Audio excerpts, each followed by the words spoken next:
Hello and welcome to the Modern Fairy Sightings Podcast, where we listen to people's fairy encounters. But take heed, we're not talking about winged Tinkerbells here.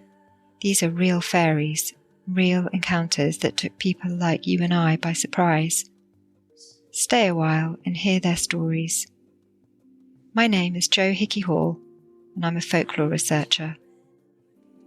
Dear listener, I hope you're well. It seems to be a shifting sort of time for a lot of people at the moment, endings and beginnings.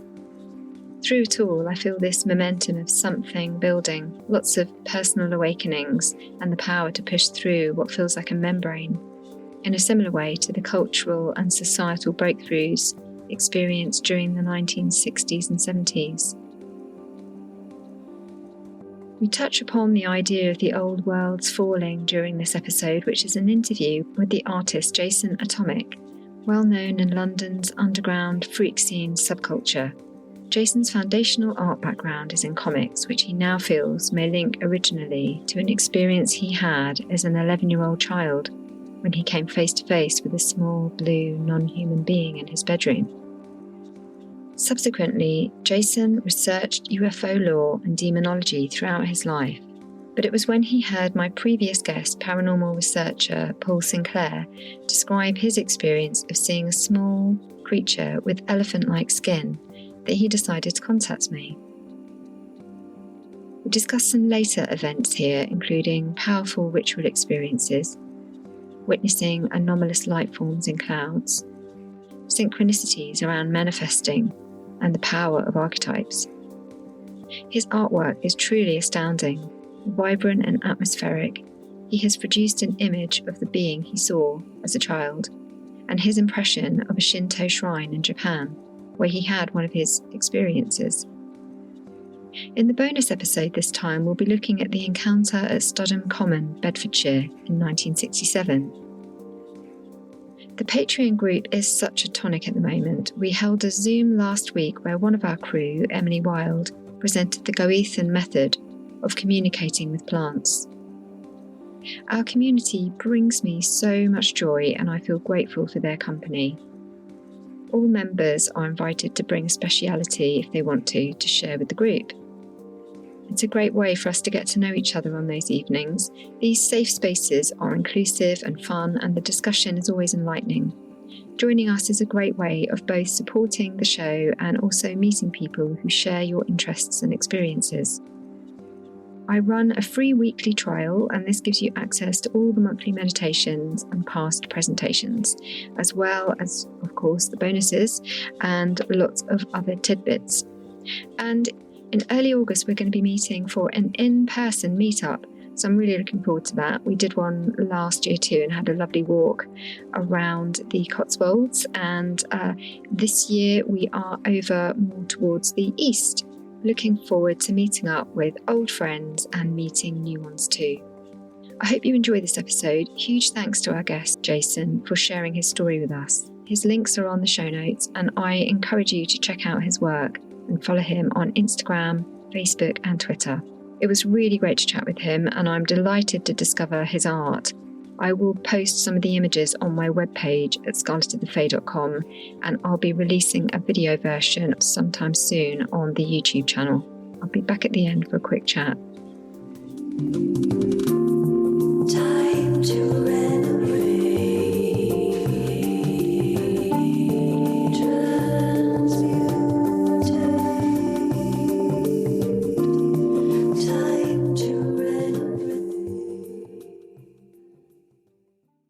Welcome this time, Jason Atomic, artist, writer and curator, and creator of the Satanic flea market in London. So welcome, Jason. We've got lots to talk about. And firstly, tell us about the curating and the Satanic flea market. I need to know about this. Okay, so I have throughout my life have tended to make kind of major decisions based on synchronicities and dreams and things like that. And it's served me reasonably well, to be honest. But one thing that happened to me in the early 2000s was that I was playing with anagrams, and I discovered an anagram of my name is Satanic Mojo. And as you can imagine, for an artist, that weird little thing kind of started to grow in my subconscious. And I was thinking, after a while, this should have been an underground comic in the 1960s. And I started reading up about the counterculture and the magical revival in the 60s and underground comics and just all that kind of hippie thing when it first started, the kind of radical hippie freak scene. And as an art installation, I decided I was going to create these facsimile artifacts of this imagined history. So I made Satanic Mojo Comics #1. And I was just going to leave it at that. And then I was going to do other things. We started making a film. We did some clips of a lost movie that we leaked online and pretended was just been found on a cutting room floor and lots of things like that. So anyway, when it came around to launch the comic, I kind of created this fake history for it. And, back in 2012, creating a fake narrative seemed like a fun thing to do. I kind of, not so much fun now. And I've kind of steered away from that side of it as regards, to modern developments. But anyway, so we started having exhibitions and parties to launch these comics. And when the third one came along, I teamed up with my friend James Elphick, who runs an organization called Gorilla Zoo in London. He's a curator. And I just loved the way that he was curating shows. He'd have walk-in installations and interactive works and talks and screenings and all kinds of really fun stuff alongside the artwork. And so I thought, rather than try and copy his format, I would ask him to get involved. And what happened was we ended up doing a 2-week festival in Hackney in summer of 2015 that we called Welcome to the Sabbath. And we did film screenings, talks, an art exhibition. We had live music. I built a black light room with sort of black light paintings, like based on my comics, and lots of other bits and bobs. But one thing we had was what we called Kids Room, which was a dedication to my dead friend, Kid Bonanno, who was a punk from Milan, who was very much interested in the occult. And I thought, well, we'll use him to symbolize the satanic panic when they were saying, Dungeons and Dragons and heavy metal and this, that, and the other is satanic. So we built this little installation, mainly using things from my teenage bedroom, which had been in my parents' garage. And my dad said to me one day, I don't want all that crap back in my garage. So I was like, why don't we have a flea market to finish the exhibition? So just as like an offhand kind of gag, we had this satanic flea market on the last day of our show, and were surprised to find a queue all the way around the block. And I think about 600 people turned up to that first one. We're now getting like 2,600, I think, at the last count. And basically what happened is it's turned into this kind of alternative arts fair, which I'm still curating it with James. So we've got a very high level of, quality artwork from established creators and sort of young unknowns.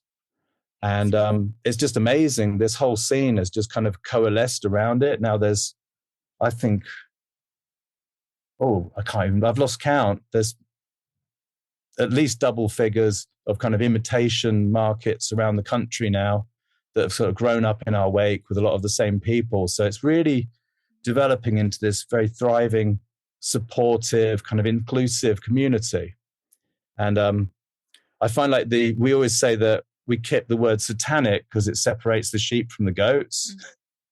And so we only want people who've already got an open mind to come in. And just putting that word on there seems to sort of filter it out quite nicely, although the general public are getting a bit more tolerant now. So. When and where can people join, come and take part? Yeah, so we do them 4 times a year. The next one's on the April the 7th at the Electro Works, which was the home of the Slimelight Club, the world's longest running goth club.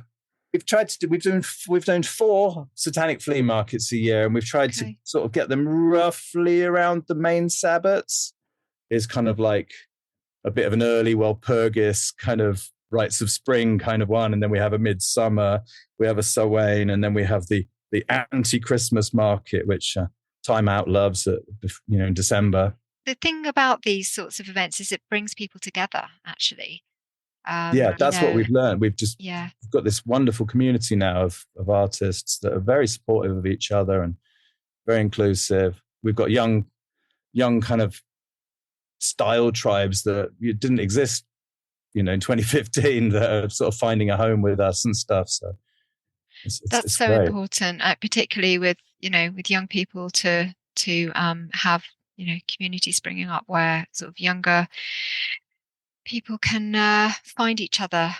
I mean, it sounds to me like there's just so much kind of vibrancy in your life, and I'm wondering how much this kind of ties into experiences you had as a child and kind of growing up. And I know you wrote to me about one specific event that took place when you were around 9-ish. I think.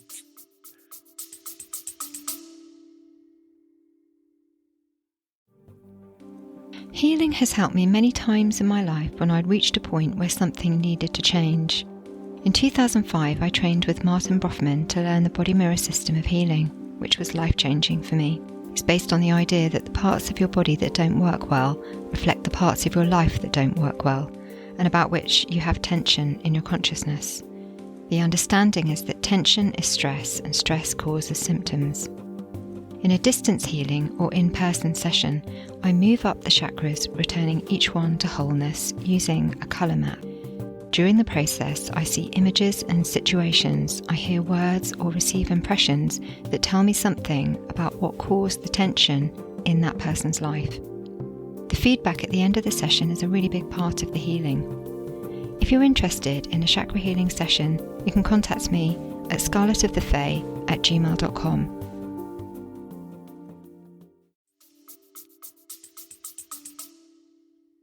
I'm guessing from when we lived in that house, because we moved there around the time Star Wars came out. That would be 1977. And I was 10 then. And we moved out in 79 or 80. And I think we'd been there for a while when it happened. So I guess I might have been 11. We were living in a house in East Grinstead in West Sussex, which is... it's actually the home of Scientology in the UK, but that's nothing to do with this story. Okay. So I remember, well, actually, this house is the one that I've come back to the most in my dreams as well. And bearing in mind, I only lived there 3 years, and I've lived in, I don't know, probably about 30 places in my life. That in itself seems quite remarkable to me. But what happened is one night I was lying in bed. I remember, I don't know if I woke up or if I had not gone to sleep yet, but sometimes when you're just lying there in bed and you're sort of just wondering why you're awake. And I just remember turning my head to my left, and just over the edge of the mattress, next to my bed, there was a face looking at mine, sort of just a foot and a half away from me. And it was hideous. It was a really horrible thing. The reason I wrote to you is because Paul Sinclair talked about seeing something with really wrinkly skin, like an elephant skin. And that kind of sent a shiver down my spine, because I hadn't thought of comparing it to elephant skin. But yeah, it was like that. It was really wrinkly, almost cracked. Basically, and it wasn't a human face. It was blue, very leathery and wrinkly. It had a domed head, so almost like a bullet. It was round at the top and flat at the bottom, so a very flat jaw, maybe like the treen in Dan Dare or something. Had this real flat jaw, domed head. It had no ears that I could think of, and it didn't seem to have a nose. But in the middle of its face had 4 eyes, 2 stacks of 2, really horrible little bloodshot, kind of weepy, kind of, I called them piggy eyes. I'm not sure what I meant by that, but that's what it said in my head. I get it. And I looked at it and I kind of gasped, and it smiled at me. And it wasn't a nice smile. Basically, the face just split from like ear. Well, there wasn't ears. From where one ear wasn't to where the other ear should have been. This huge, great split just opened its head almost in half, and it just had hundreds of little, tiny, little white teeth. Ew. And it just smiled at me, and I just clenched my eyes shut, and I'm like, it's not real. I'm imagining it.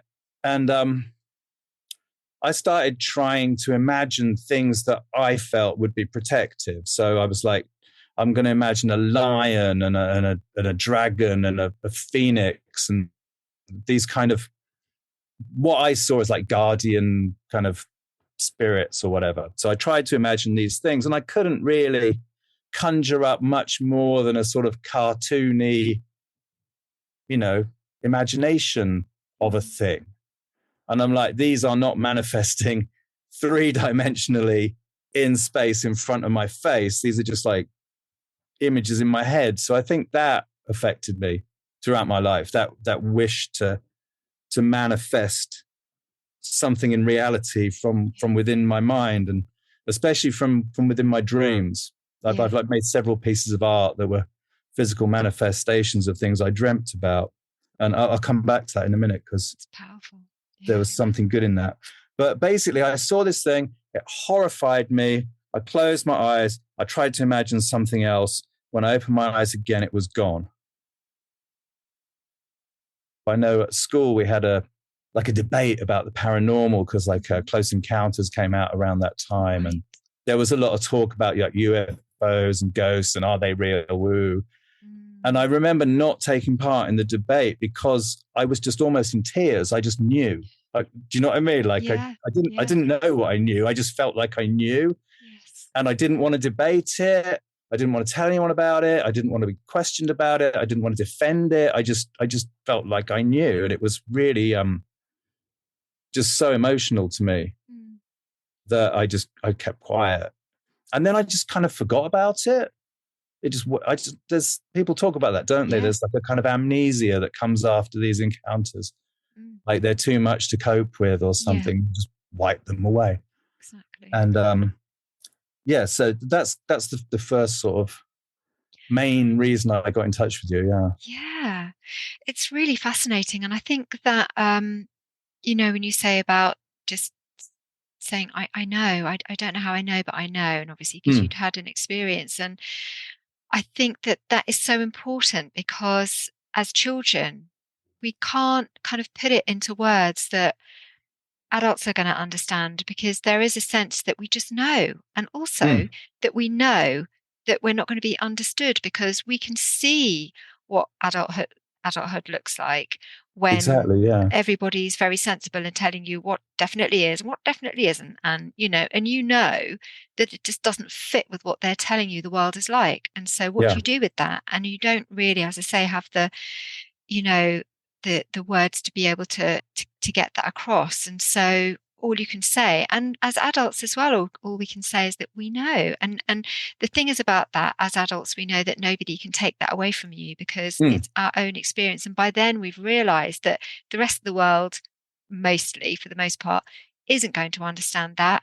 But there are communities that do, like, our communities, which is great. And we know that I think as it's really important that you're doing this. Well, yeah, I mean, totally. But then, as a child, you feel very alone with that. And that must have, no wonder you buried it, because what on earth do you do with that? I mean, did you mentioned about dreams. Did you dream about that being afterwards? No, but funny, I got in touch with Paul after I heard him talking on your podcast. Yeah. And we had a little chat. And then that reminded me of some other things, which I don't know if it's connected. I can't even really put a finger on it. It's funny, a lot of my most vivid memories seem to be of dreams. Or are they? I don't know. But like when I was a little kid, I was terrified of the big bad wolf, the Disney one with the leering, drooling, rubbing their hands. And I used to have him at the end of my bed, just leaning over me, rubbing his paws together, drooling. Or like I had a dream that I was watching TV with my folks, and the covers on the back of the sofa opened up like a trap door and he pulled me down and ran down a spiral staircase with me. And even one point I lied and said that I dreamed I got abducted by Basil Brush because I didn't want to go to school one day. Right. So I claimed that Basil Brush took me in a hot air balloon over Paris. And I wasn't allowed to watch him after that. But I don't know, there was this kind of weird big bad wolf thing in my head that was a recurring, like very unpleasant nightmare as a child. And also I'd have this thing where I'm in like a colorless sort of void, like being lost in mist, but more like lost in the fuzz on the telly when the program's finished. Yeah. And I'd be screaming and I'd have no voice. Okay. How old would you have been when you had that sense of that void? I would say those would have been between like 3 and 6. Yeah. And then I also used to get that feeling like I'd come out of my body and I'm moving really fast. And then all of a sudden I'd realize what was happening and bam, like smack back into my body again, like wake up with a jump. So I used to get all that stuff when I was little. And I think maybe seeing this blue thing might have been the end of all that. Maybe not the end at the end, but I never had really kind of, bedwetting night terror kind of stuff after that experience. Yeah. But I used to get quite frightened beforehand. Did he seem familiar to you in any way? No, it seemed like horribly alien. Like it didn't even have a proper face, didn't seem to act right. I mean, it looked at me and it smiled, and that's all it did. But the way it smiled, I don't know. Was it being sarcastic? Was it trying to be nice? I can't tell because it was just so hideous. And I think like throughout my life since, I've been really obsessed with, I always was, with mythology and, monsters, and then going into comic books and science fiction and horror and all that stuff. But funnily enough, I was always kind of fascinated with like how it's made and how they did the makeup on this monster and how they created that special effect. So I guess I was looking for like some kind of rationale, even in the horror, Yeah. Can I look behind this? Can I find the answer to this in some kind of other means? So that didn't really occur to me again till much later, like maybe in the 90s when I was living in Japan. Right. And, but before that, I also had another thing like, what do you call it? Like when you're like in a hypnagogic state between dreams and awake. And sometimes you can see things and you can hear things. Like in the 80s when we were living around Primrose Hill, I used to get this thing where just as I'm falling asleep, I'd hear voices. And like I'd start listening to them and it would just be this kind of gobbledygook poetry. I remember one was about butterfly boats, whatever that is. And another one was something like crystal people or crystal fingers or something. It was very kind of, I kind of rejected that because it seemed really hippy dippy. And I was like kind of futurist punk rocker at the time. So, but that seemed to be coming from like, I had this image in my head of like a gnome telling me this poetry, like a little brown, pointy hatted, bearded little gnome guy. So that was quite funny. Like that was the only other sort of kind of fairyish thing that I had. And again, that was in this kind of between waking and dreaming kind of thing. I remember I wrote the poetry down and gave it to a fanzine, but I can't remember what it was called or who did it. So. I was going to ask you if you wrote it down. Did you still have it anywhere? It was published somewhere. If anyone bought a hippie fanzine in 1985, you might have my thing in it. Check your attics now. Yeah. But basically, I was squatting in London. Then in the 90s, I moved to Japan. And that's kind of where this stuff woke up again for me. Because I'm still only vaguely fluent in Japanese and illiterate, really. I can read the kanji and the katakana, but I'm not very good at sort of reading a book. I can get by on the tube and work out what shop that is, that sort of stuff. So I found it really freeing to be in a culture where I didn't know what things was. I knew that I was safe. I knew that I was going to eat good food. I liked the weather. I loved the nature. And I was living in quite a rural part of Kobe when I moved there. So it was rice fields around our thing. There was hills on either side. We're kind of in a little valley. So there's forest, rice fields, very rural. And the Japanese are very much in touch with nature. Like the Shinto religion is basically pagan. And, they mark the seasons by what bugs are singing and how the weather is and what flowers are opening. And everyone knows, this flower blooms on this day. And, it's really, it was really refreshing to have this kind of pagan connection to nature. And I think that woke something up in me. My dreams became very vivid again. And I remembered this thing and did a little painting of it, the thing that I'd seen, and started almost like making a bestiary of creatures I saw in my dreams, Fantastic. Yeah. But like when I was living there, it was really weird getting into the sort of natural rhythms and stuff. And I saw a few strange kind of aerial phenomenon. Like one day I woke up and I looked out the window on the hill opposite us was a rainbow, but it wasn't a bow. It was a spectrum of bars, but just standing up straight on the hill opposite, just going up into the sky. Incredible, yeah. Another day I saw just a pink flashing cloud in an otherwise cloudless sky.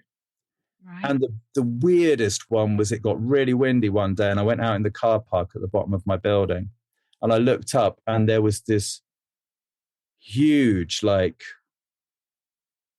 couple of 100 meters across, I'd say, very low, black cloud in, what's that three-legged swastika thing? Like, quite bent, like almost angular, but a black cloud. And it was rotating, like right across the valley, like right over my head. Yeah. So, I was getting into all that stuff. I was remembering my dreams. I didn't have to deal with any of the day-to-day bullshit about politics and this and that, because right over my head, Yeah. So I found that really refreshing. And I discovered the work of this guy, Mizuki Shigeru. And like one of the most popular cartoons in Japan is a thing called Gegege no Kitaro. And it's his work. But basically what he did, he made these booklets, collected all the goblin stories, all the nature spirit stories and sightings from all over Japan. And he'd like visit the site of the thing and he'd draw a really realistic landscape. And then he'd draw like characters as people described what they'd seen. Yeah. And they've got a lot of really fascinating goblin lore, yokai in Japan. And it got me really sad because it made me realize what we'd lost when we got into like monotheism in this country, and how I knew it, that connection we had in the UK. And it made me really sad. So I started thinking a lot about that, like how do we get that back or kind of preserve the things that we haven't quite lost it. There's still these stories around, but the fashion had changed. And I'm glad it's going the other way now. It is because, people are definitely turning back towards folk traditions. They're yearning for that, particularly young people, but people that are, our age too, are definitely have realized for some time and are turning back. I do think there is a surge. I mean, I can see the point of why they separated the people from the land. Yeah. Because then you can introduce land ownership, you can exploit natural resources, you can factory farm, you can strip mine, you can do all these things that make a lot of money. You can put the sewage right in the river, like. I know. Yeah. But once people get a connection with the nature, you have to stop doing that because, we start caring about the spirits of trees and the little bunnies and everything in between. So I got these books about Japanese folklore and looking at these goblins and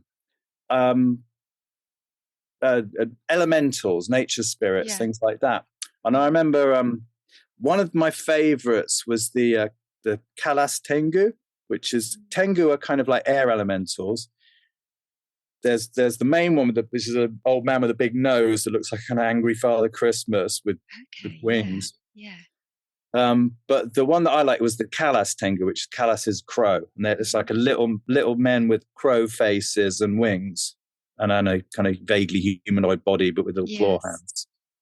I got really fascinated with them, and also crows are everywhere in Japan, even in the middle of Tokyo. Big jungle crows, like 2 foot long. You see them on the edge of a building, just sharpening their beak on the concrete, that kind of thing. They can be quite intimidating. But anyway, I felt like, I think my sort of magical practice has always been to try and recognize things that resonate with me and just see how far I can push it. Yeah. So I remember one day during a thunderstorm, I opened my window of my studio and I just let the rain sort of pound on the mosquito net. And then I opened that up and just had like the elements kind of blowing in. And I got this really vivid impression. I don't know what you'd call it. It was kind of, I don't know, kind of imaginary, maybe it was real. I don't know. It looked like, have you seen the Sinbad movie where Tom Baker's an evil wizard and he creates a little homunculus to spy for him? And it was kind of like that. It sort of crawled in my window and sort of crawled around on the table a little bit, and so I looked around and then it was gone. And I don't know. I can't honestly say, was I imagining that? Was it real or wishful thinking or a memory of this Sinbad movie, or I don't know what. But anyway, I got really obsessed with these Kalas Tengu.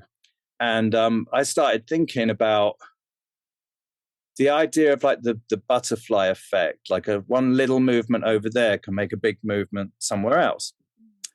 And I was watching the crows, the way they circled above the city. And one day I had an appointment to go and paint a picture of someone that I really wanted to paint a picture of. And I'd arranged to meet her in this park. And it was awful rainy day. Okay. And I was like, this isn't good enough. I can't go and paint in the rain.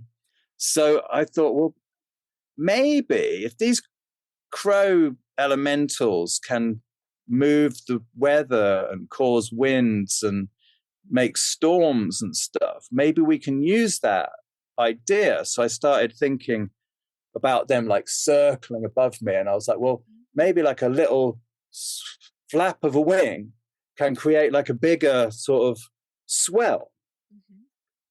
And long story short, what happened was the clouds opened up like above this section of town where I was wanting to go and paint.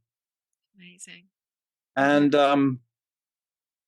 I've tried it a few times since. There's another one I'll tell you about in Lithuania where I did it, which was quite hilarious in the end. But this whole thing with the crows, it really obsessed me, and I listened to them caw, like on the buildings in the morning. Then it got to the point where I felt like I could hear them saying my name, things like that. Atomic, like that, like chanting my name. I think maybe I was going a little bit crazy at that point. Very sort of tuned in.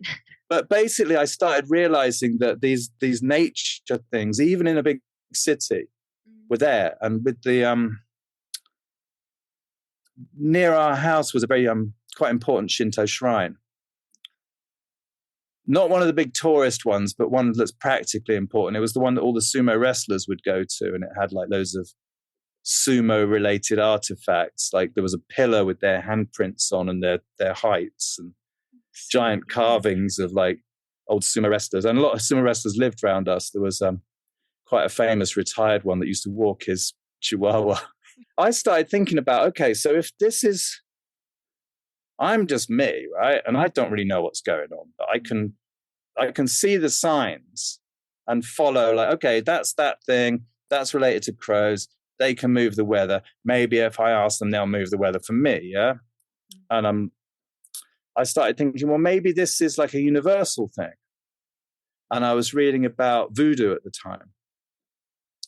And I was planning an art event that I wanted to be successful. And I thought, okay, how about I see if I can kind of use some voodoo in conjunction with the Shinto. This shrine I really liked because they had these stone lanterns all around that had a carving on that looked like the buckle of Isis, you know, like the little ankh with its arms tucked in. Yeah. And I was like, well, okay, that kind of speaks to me. And there was this they make these little miniature shrines, like with little red pillars on, and people put offerings in them. And there was this one near my house that was surrounded by water, had like a little stream going all the way around it with like koi carp and little turtles in. And it had trees all around that. So it was trees all around, little pond, and then this little island that you could go to put offerings. And people left cups of sake and white rice there. And I'd been reading about voodoo, and Dhamballa likes places that are surrounded by water with trees around and offerings of white goods. For the Haitians, it's a white rum and white eggs and some other things. But anyway, I thought, well, okay, I'm going to go to this shrine where they put sake and rice, and I'm going to see if bringing an egg, people call the Dhamballa. Because, you know, maybe these things are transferable. So I went down there, I drew a little veve on my egg, and I went to this shrine. I didn't put it in the shrine because I thought that was a bit disrespectful to the Shinto. So I just put it by one of it's like a wooden fence around this thing. So I put it by one of the posts of this fence. And I put it down there, and I said, like, you know, will you accept my offering? And I looked down, the egg was gone, like 30 seconds later, right? I looked down to my left where the egg was, it was gone. I looked down to my right, there was a snake just coiled next to me on the path. It wasn't a white snake, like in the book, but Dhamballa manifests as a snake in voodoo mythology or voodoo lore. And I looked at the egg on my left. I looked at my right, there was a snake. I looked back to the left, the egg was gone. That was it. I looked back to the right, the snake was gone. That was how it worked. Yeah, I remember. And like I was kind of mind blown by that. Like I felt like, okay, so these are different ways that humans can interact with the spirits of nature, and yeah, you know. And you're on the border. You left it on the fence. You left it at the fence post there, which is kind of the border. Powerful. That was in the East End. This little bubble of nature around this shrine. Yeah. So, I mean, what's the history of that area? Is it because I'm wondering with everything that you're observing there, I'm just wondering if it's some kind of power spot there. I think most of them have been preserved. I mean, if, like, for example, they have a lot of these little fox shrines. If someone buys a lot with one of these shrines on, they want to build a tower block, they'll keep the shrine, they'll like box it up, and they'll put it on the roof of the tower block, like above where it was, so it's in the same coordinate. Yes. So then I started experimenting with that. So like just kind of nature-based magic in general started to really appeal to me. There's another thing they say in Japan, which I think will amuse you. There's they think that cats can turn into goblins. They tie off their tails, so their tails come off, and they look like Manx cats or the alley cats in Tokyo. Because if they get to a certain amount of years, they're going to grow extra tails and then become a goblin. Yeah, it's very weird Japanese cat lore. But they have this theory that, I don't know when, but cats are supposed to have regular like cat conferences. I have heard of this. That people aren't allowed to see. Oh, there's that movie, isn't there, where the girl goes to like Catland and stuff. I went out one day. I was staying over with a friend in sort of a bit of suburban kind of area of Tokyo. And I was walking down this kind of residential street and I saw a cat. I saw another cat. I saw another cat. I went around the corner and the street was just full of cats, like 50 to 100 cats, just everywhere, in the middle of the road, on all the pavements, on the little walls around. And they all just looked the other way. It was bizarre. Like, they all just stopped what they were doing and just kind of looked away. They weren't reacting with each other or me.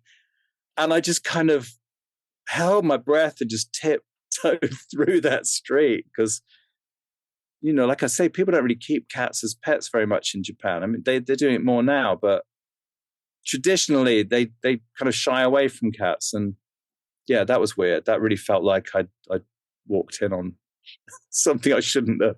I mean, you do wonder what the Egyptians knew about cats. I was kind of talking to somebody the other day about this because they are so beloved to us, but they were very, very honoured by Egyptian society. They have that dichotomy, don't they, of savagery and civilization. Like, they're so elegant and so mannered and so aware of themselves. Yeah. But then just prone to just being vicious and cruel and violent for no reason.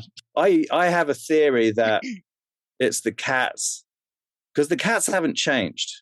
They're a bit like sharks, aren't they? They've been cats like forever. Like, dogs have been changed and have developed. Cats are just cats for the most part. I think maybe the cats trained the monkeys to evolve to look after them.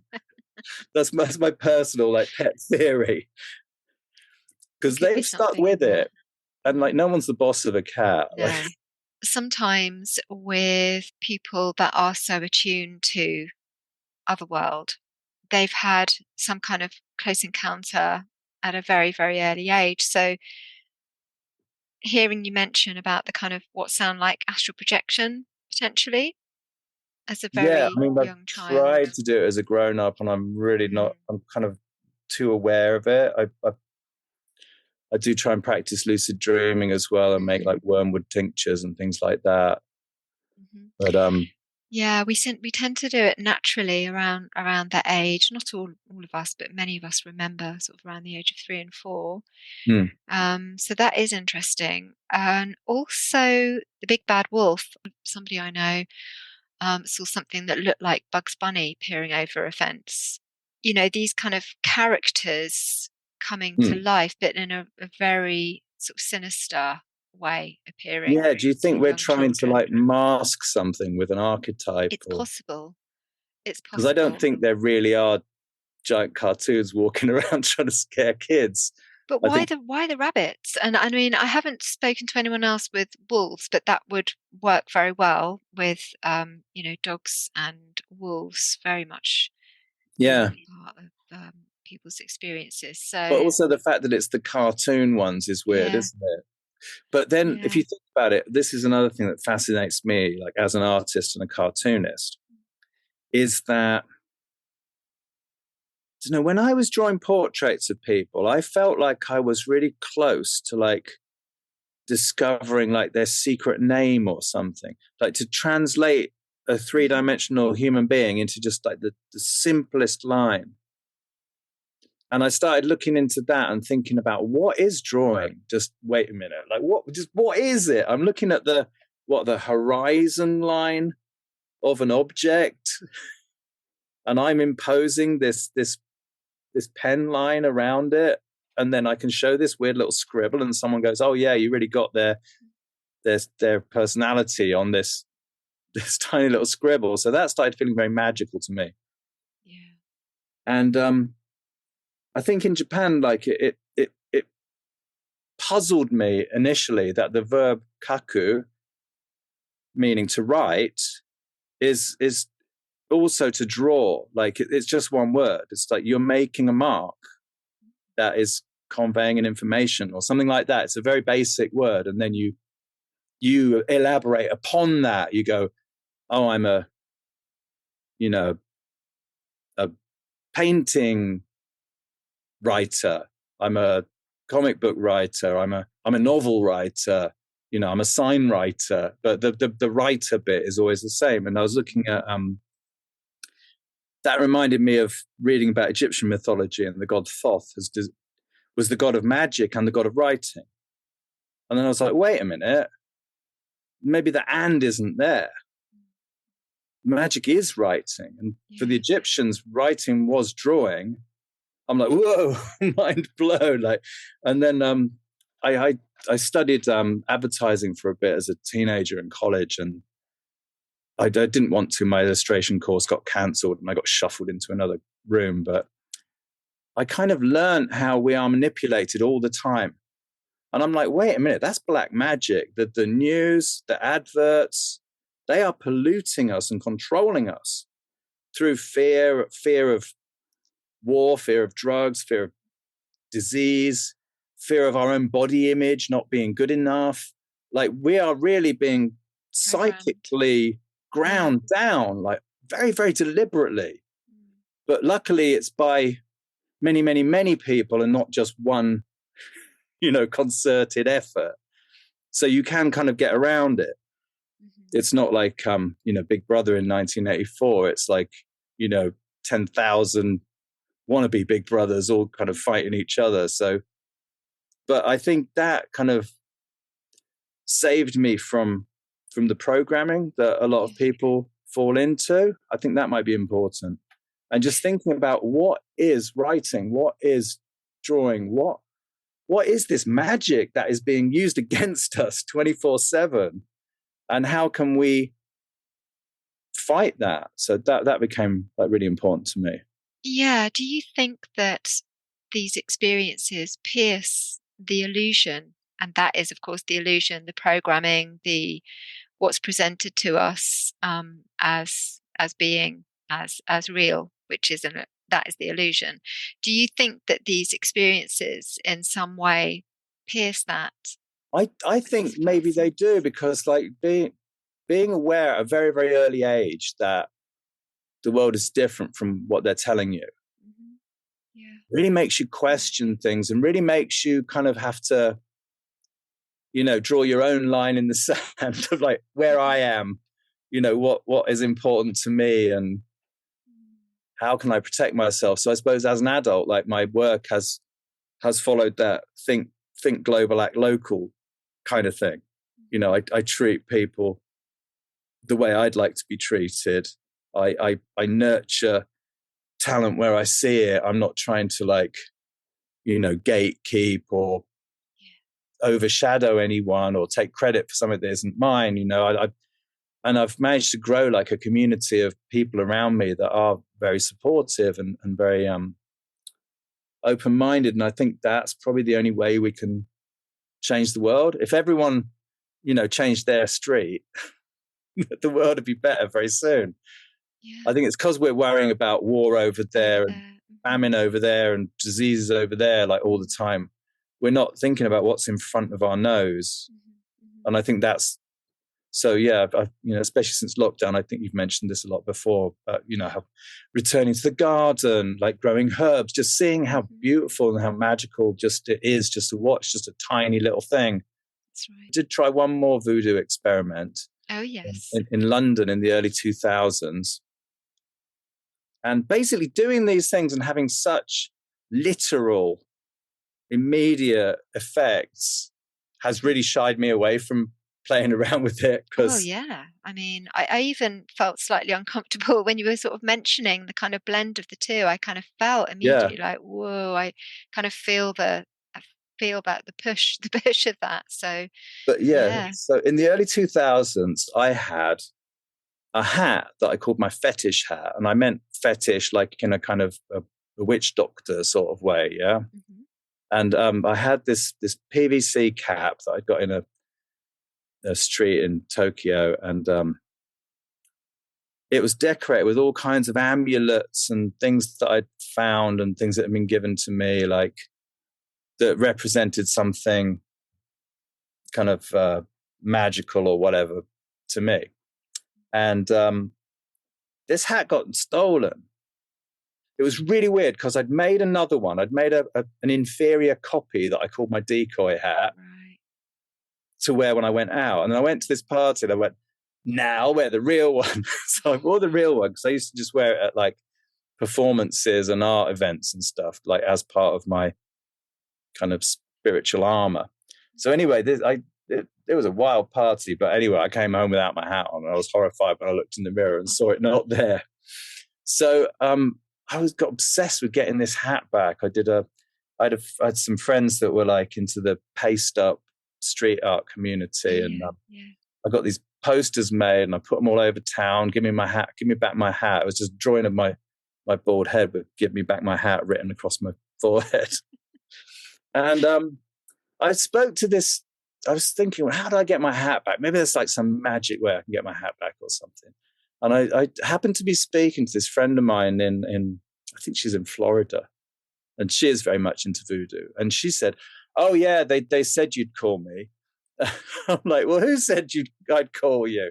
And she's like, "Oh, Papa Legba said that you would be in touch." And I'm like, "Okay." Papa Legba manifests as like an old man bent over walking with a cane, and his Veve symbol's like a kind of cane. So like a cane making a cross. And crossroads are sacred to him. The number 3 is sacred to him. I'm like, wow, there's a three road crossroads at the end of our street.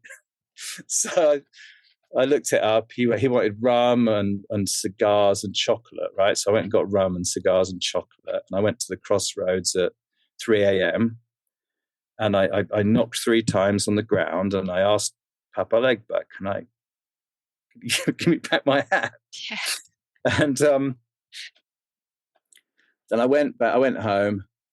The next morning, I looked out of the window. Like, we lived on a 4-lane crossroads on the North Circular, and the 3-1 was just behind us by the park. And crossing the crossroads that morning, I saw an old, like a West Indian old gentleman with long white dreadlocks and a long white beard, bent over double, walking with a cane across the crossroads. And like, I was like, whoa, that's a bit literal. But yeah, the exact what Papa Legba's supposed to look like, basically. And I hadn't seen this man living in our area before or since. He was only that one day crossing the crossroads, walking away from the 3-legged crossroads, presumably with a cigar and a bottle of rum in his pocket. Yes. So I was like, wow, that's pretty far out. Then next thing I know, I can't remember if it was the same day, but around that time, I get a call from a friend in Liverpool. He's got, "Jason, I've got this leather cap that you might like." And basically, and then another friend of mine goes, "I've got this badge you might like." And like, my hat was like a PVC cap, like a little, Tom of Finland kind of fetish club kind of gear. This guy gave me the leather one, like a real one, made by the place that supplied the gay scene in Liverpool in the 70s and the motorbike police. And it was proper.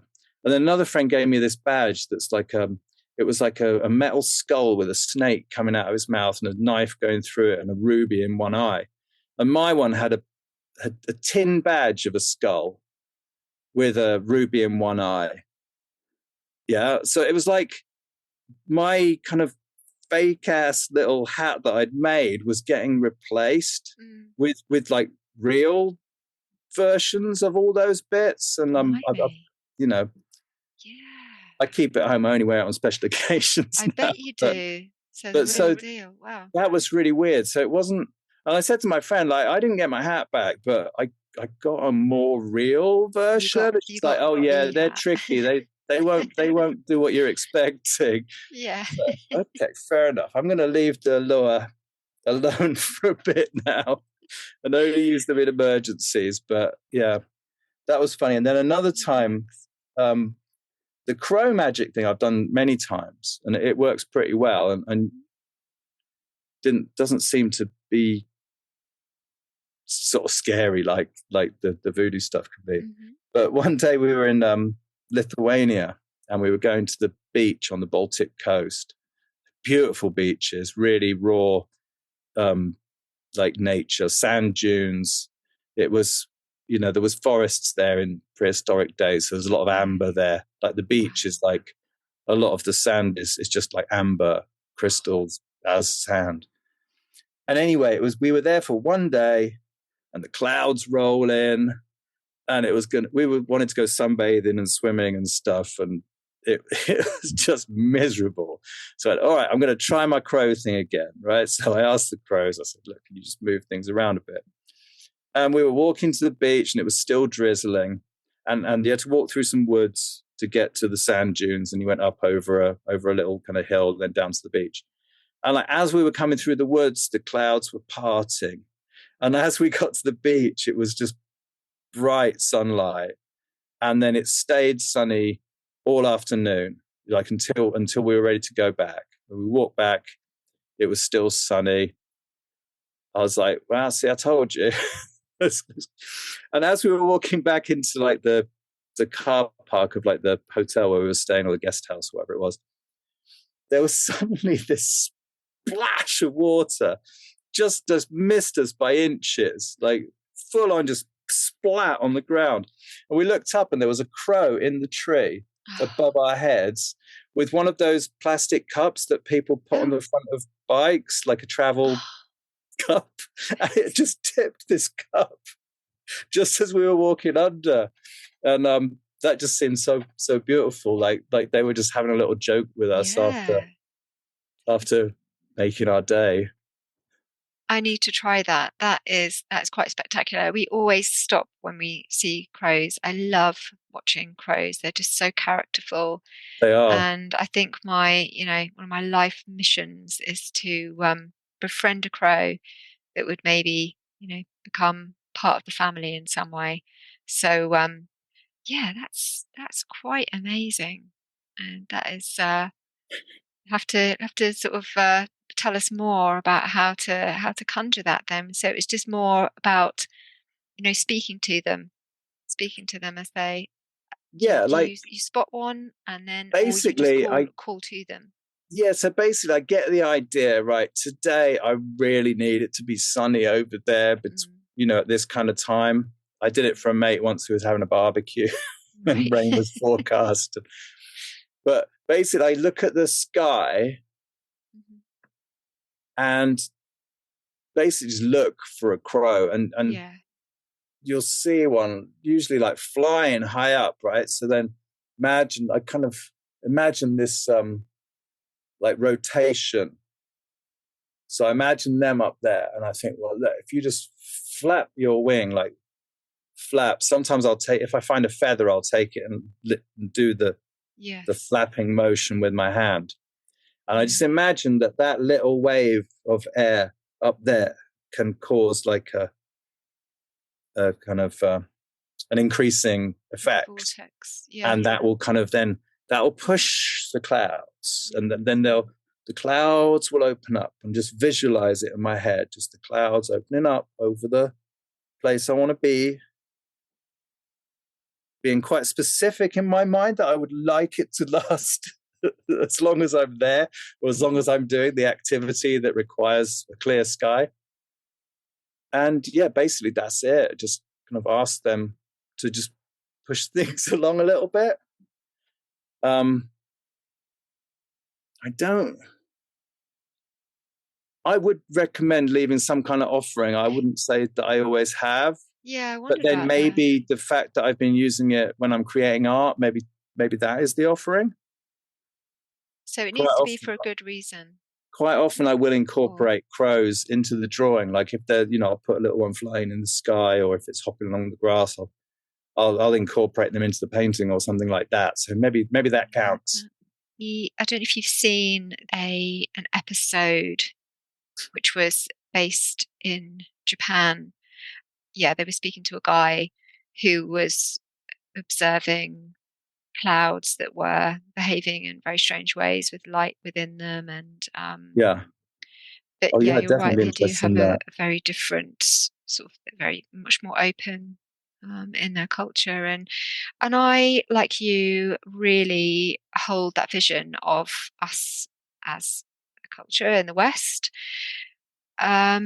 moving towards regaining and remembering and acknowledging who we are and our place in nature. Yeah.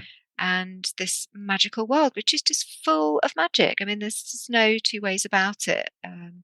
I think with my kind of like patchwork approach of, taking voodoo to Shinto, I think I was just trying to see if there's kind of like just currents that we can still tap into, even though we've lost the names and we've lost a lot of the places, and our connection to our traditional folklore in this country has been deliberately kind of cut off or perverted in some way to separate us from the nature. It does seem to me that we don't need to like be able to find the lost book or whatever.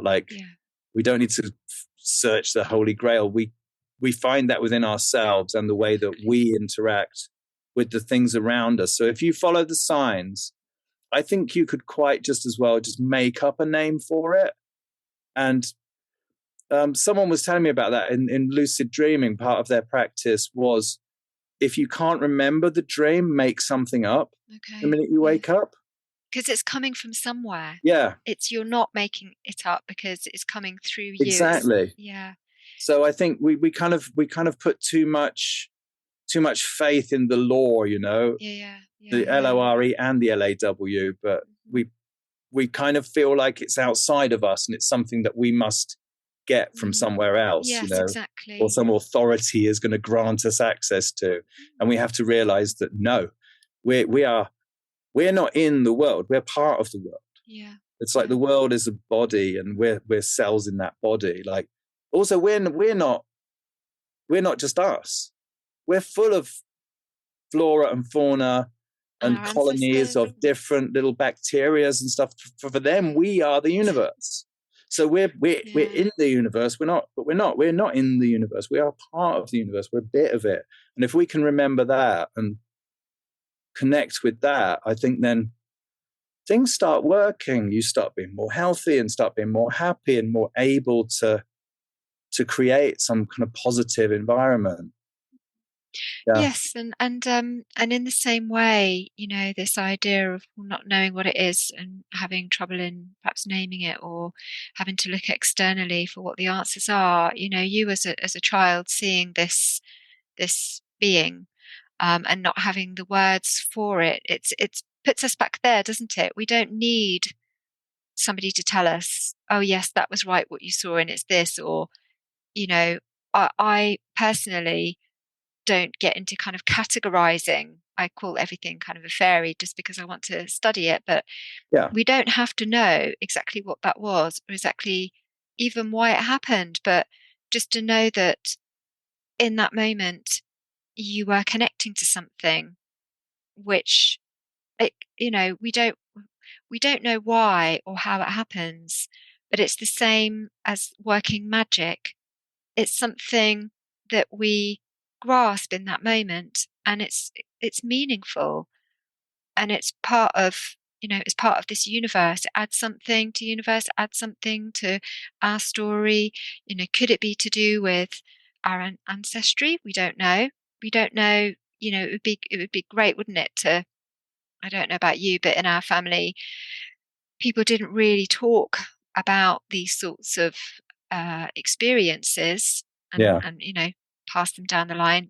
Some families did, luckily, but what did our ancestors know? What would they have made of these dreams, these visions, this magic that they lived around? And I think it's kind of a lot closer than we tend to think also. But of course it was, if we look back to pre-industrial, people were very much living around nature and had connections with birds, with the seasons, with the weather, in ways that we only kind of grasp a bit of these days. So I think it's all there, and I think that we are returning to that. I do. I think like the horrors in the world at the moment, I'm constantly having to deal with people that are like terrified about America and the Middle East and Russia, and I'm like, these old, weak, frightened men are desperate to show their potency and their power. And that's why they're throwing their weight around. It's not because they're strong. It's because they're weak. It's because, it's the their patriarchal power system is collapsing. Like, people aren't interested. The only reason we've got our current government is no one votes. Like, the only people that vote are the ones that want them, pretty much. So it's like they've got the upper hand in many ways, but it's actually because they're really weak and they are losing all their power that they're like throwing the toys out of the pram and trying to dominate us all. I think it's very important to see that a bully is a frightened person. A bully is not a powerful thing you should fear. It's you know what it's like at school. There's one bully and they dominate 30 kids. A lot of people don't move out of the area they grew up in, and their town is still the same. Their bully's probably the landlord or the mayor or the school headmaster or something. And sorry. It's okay. That's Picasso the cat's insulin alarm. So I'll have to go in the next few minutes. That's okay. No, that's fine. Now, I agree, and I see. I think it's interesting that the sort of old world and these countries that are throwing their weight around and have been for some time, let's say, are the ones with the biggest egos, and it's the ego that is falling in this world, because we're coming, in my view and many other people, back to heart and back to nature and back to connection and back to we are one. Rather than, like I was saying, like we're not in the world, we are the world. Absolutely. So I think it's the death throes that we're seeing at the moment, and the trying to take us with them. But I think that we're moving in a different direction, and we are creating the world as we want it, and that people are, that we hold the suffering in our hearts, and sending love to these places that are going through absolute hell, because actually, given half a chance, that would be happening to us too. Oh, exactly. I mean, like, part of punk rock fashion was to wear like the only anarchists are pretty shirts from Westwood and McLaren. But the thing was, and we would make our own versions of them as well, but it's just like a plain shirt with stripes painted all down it, and it looks like the uniforms from the Holocaust. And we would wear those in full knowledge that they would put us there as well. Like, any one of us could be in that position. Like tomorrow, we really could. I mean, we think we're safe in our culture, but we're not that safe. Really, I think 2020 showed us that, didn't it? Yeah, really. So I think, what can be sort of, what we're on the edge of. But you've got to accept the horror and understand that it could happen to you, but with also letting go of the fear and the hatred that comes with that, because that pulls you in. It's really hard to be sorry for a bully and to have compassion. It really is. It's a very tough mental juggling act. But I think if people start feeling sorry for bullies and looking like, what's wrong with you? Like, let's help you. Maybe they wouldn't grow up to be like that. That could be nipped in the bud when they're 6 years old, couldn't it? But I think we have to not be horrified, to have compassion for everyone, like not just the victims. I know that's hard. But it is.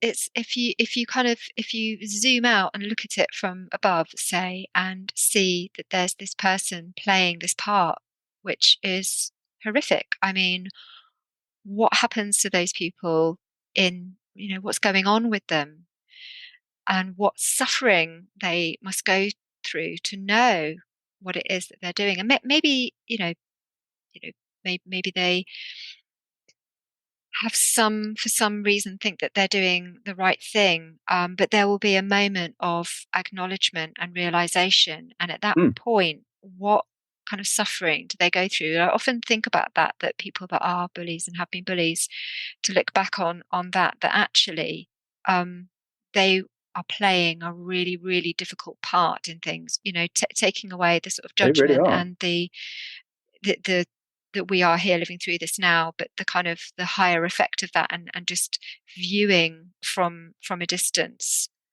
an overview of what that looks like. So, it goes deep, doesn't it? And but I think, focusing, grounding in nature, connecting with like-minded people is everything at the moment, which is why communities like yours, and with my own community, I don't know what I would have done the last 4 years without these kind of people that I can speak to and feel a connection with and feel love with, and that's what we've all got to find in our whatever you're into, and particularly in your local community, as you say, like your physical local community where people are in need and could do with some compassion and understanding, but also what makes your heart sing, gathering with others that get that vibe too, is so important. And that way, we are creating the new, we are creating what comes next, and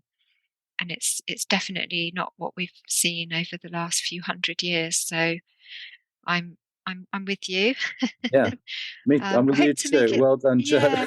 Well, thank you so much.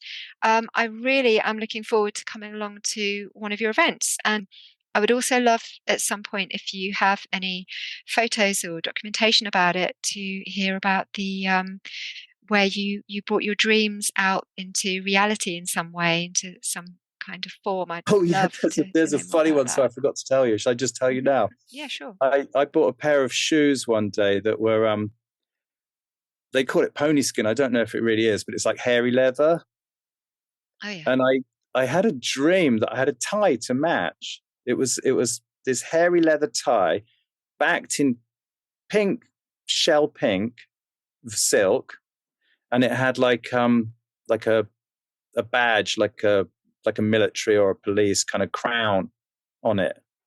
And I dreamt that I had this tie, and I was really proud of this tie.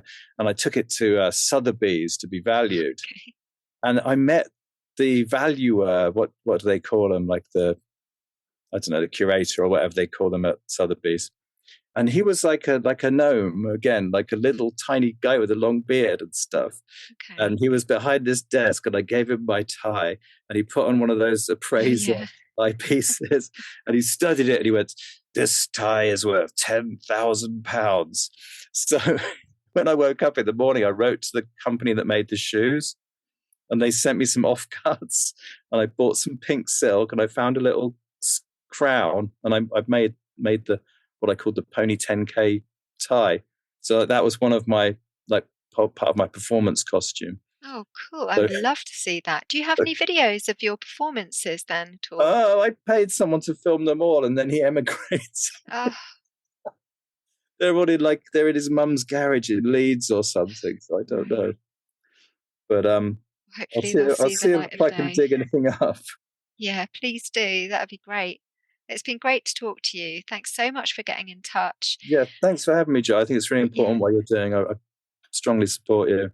Thank you so much. I'm going to have a good think about the blue creature. Of course, the wrinkly skin reminds me of the sort of skin type of the, not that it was blue, because it was more of a tanned. The guy that I saw had that ancient wrinkle upon wrinkle upon wrinkle skin, and that's something that does come up a lot.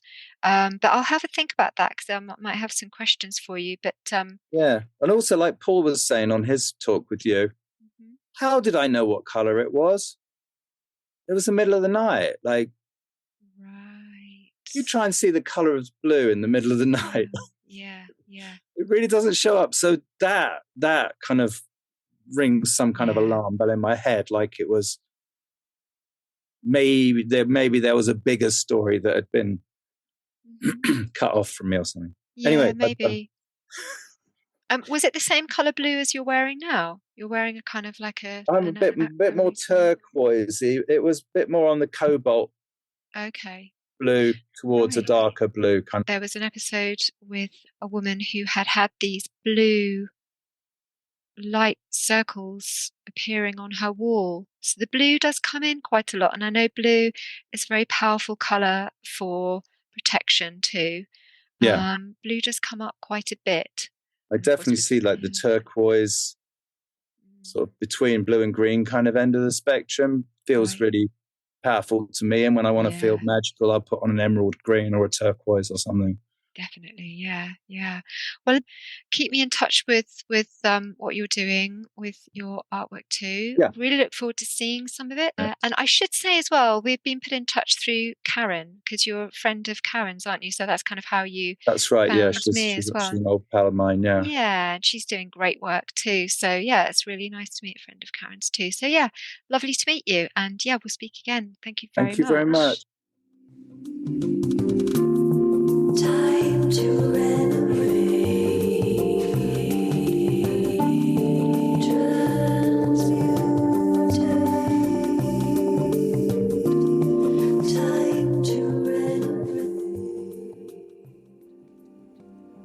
Thanks again to Jason. I thought it was interesting that he kept coming back to the house where it happened in his dreams.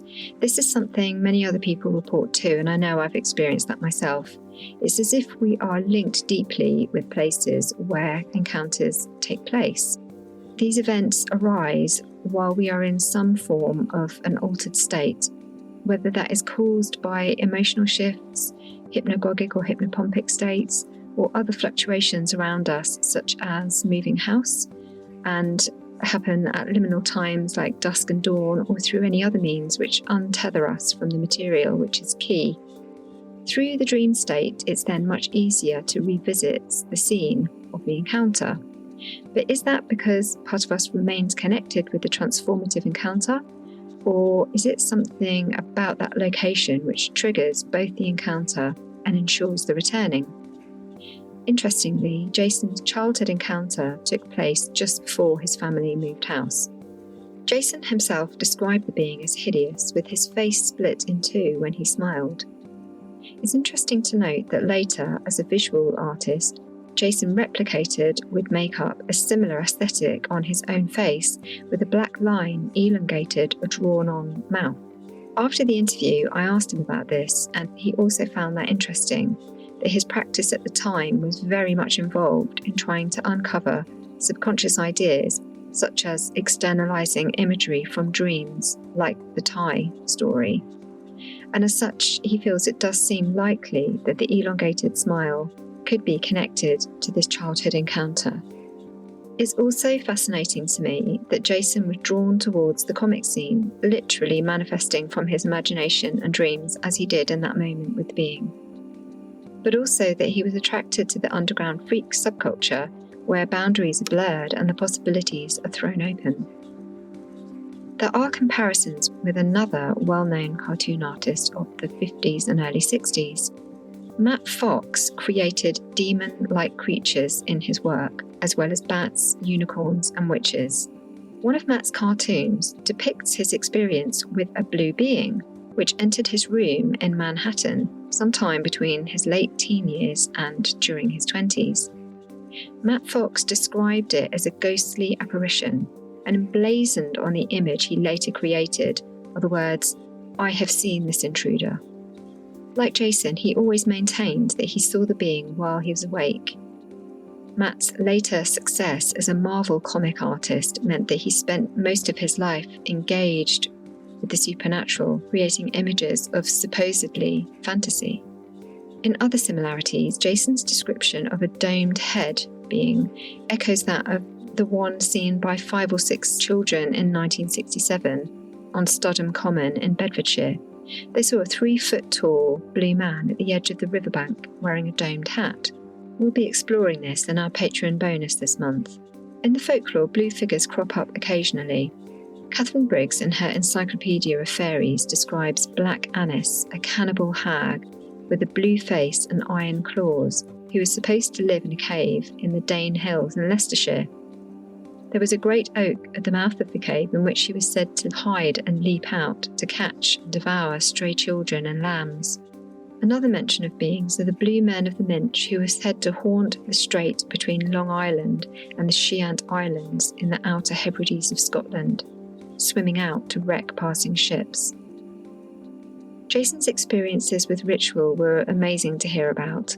For those of us who are familiar with ritual, the intuitively led ones are often the most powerful, and his decision to leave the egg at the border was a playful, tentative experiment with Shinto and Voodoo. I'm interested to think about what intuits us, whether it is within us or whether there is a call to act from a higher or deeper power that we find then within us. It takes courage to respond when you receive these calls, whether inner or outer. I hope you enjoyed this episode, and if so, please do leave a rating and review wherever you listen, as that really helps. I'd love to hear your thoughts on this episode, and as always, you can write to me at scarletofthefae@gmail.com. Sometimes it takes me a little while to respond, as I'm a one-woman band here, but I will always respond, and if you're waiting for me to get back to you and I haven't, then please do feel free to give me a nudge. I always do love to hear from you, so thanks so much again for listening. This sharing was, I feel, another example of what can happen if we lean into our experiences. Contact with the other world inspires us to create. We are innately creative beings as humans, and what we do with that usually brings us not only a great deal of satisfaction, but a way in which we can bring more imaginative expansion into this material realm. It is much needed at this time. What is waiting to be born within you? Whatever it is, it will aid you and aid others on this journey too. With much love, always remain curious.